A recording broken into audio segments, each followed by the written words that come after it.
ላይ ልካችን አናውቅም። እዚህ ወጥተን ህንጻው ያስፈልጋል፣ አዎ ያስፈልገኛል የምትለው ሊሰፋ ይችላል፣ ሊጠብህ ይችላል። ታዲያ ጭንቀት ውስጥ ወር እንዴ ህይወት እየሰፋብን እኮ ነው። ልኳን የምታውቅ እንስሳ ዝም ብለህ በቃ ዙሪያውን እንትን እያረከኝ ነው። ሌላ ኮንሰፕት ልታስነሳኝ ነው። እናንሳ፣ ችግር የለውም። የህይወት ሞዴል ተብሎ የተቀመጠ 3 ነገሮች አሉ። የ3 እንስሳት ሞዴል ናቸው። ያንዷን ነው የምነግርህ ዛሬ ከተፈኩር ጋር በጣም ስለሚያያዝ።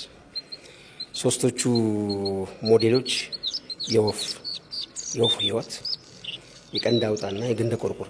የመጀመሪያዋ ወፍ ናት። የወፍ ሞዴል ሰዎች እንደ ወፍ የሚኖሩ መኖር ምንድን ነው ሞዴል? ወፍ ከወፍ ምንድን ነው የምትማረው ካልክ እንደ ወፍ ደስተኛ ፍጡር የለም በነገራችን ላይ። ሲስቁ ግን አይተናቸው አንቅ ሲስቁ ግን አይተናቸው አንቅ በጣም ነው የሚስቁ። በጣም ጀምረው እንዴ ያ ዝማሬ ምንድን ነው? የደስታ ታዲያ ወፎች ለዛ እኮ ነው ለተወከልቱ አላህ ሐቅ ተወኩል ደረዘከኩም ከማ ወፎች በጣም የሚለዩት ልካቸውን ያውቃሉ። G+1 ሊሆን ይችላል፣ G+2 +3 ቤት አየር ላይ ይሰሩልሃል።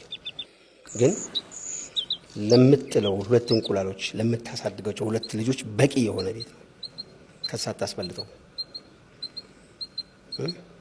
ወፏን እዚህ ህንጻ ውስጥ አምጥተህ ብታስቀምጣት ኮርነር ላይ የሆነ የምትሰራውን ቤት ትፈልጋለች። አንተ ህንጻ ለሷ ምንም አይደለም። ገባ?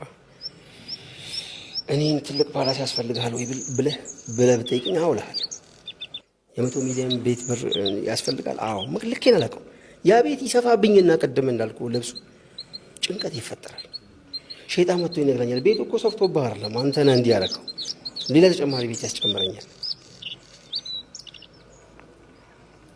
የዚች የካፒታሊስቲክ ወርልድ ትልቁ ጭንቀት ይሄ ነው። ትልቁ ልኩን አለማወቅ